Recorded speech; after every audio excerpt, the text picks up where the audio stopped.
Okay, so we just called for heat at the thermostat. Furnace is starting up now. Let's just go down here, make sure it lights.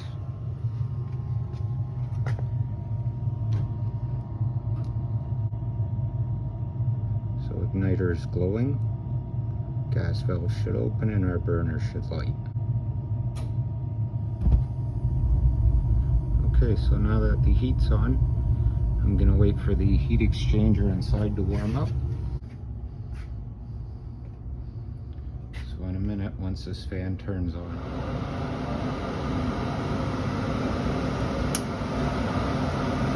If we pull this part open here, take a peek to make sure the water is working.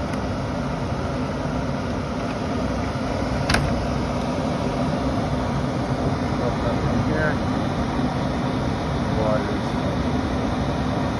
so I've got the channels clear, everything's cleaned out. The drain's clear, nothing's plugged up, so the water's going to flow through these little channels of the water panel, going to make the way to the drain. So when you put this back in place, watch that this little hose doesn't get pinched. If that gets pinched, it will not allow the water to flow through your panel or down it. Confirming my damper is open. So the way this works is there's my humidistat control. It's going to detect whatever percentage I set this to, and that's when it's going to turn the water. So right now I'm going to run it at about 40%.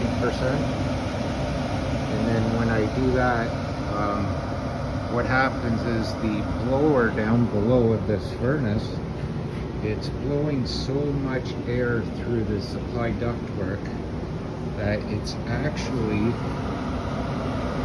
going to draw air in through this panel, suck it in this tube, and that's where my moisture air is going up into my house. So again, it gets drawn in, the cold air, return air to the furnace. We don't want hot air going through this panel, so it's returning air. The blower's pulling a lot of suction in through this tube, going around above my air condition coil into the supply side of my ductwork. So in turn, I should not get shocks. The air is going to be comfortable. And the other thing this helps with big time is waking up with a stuffy nose. So putting moisture in the air, that's going to help wake up more clear.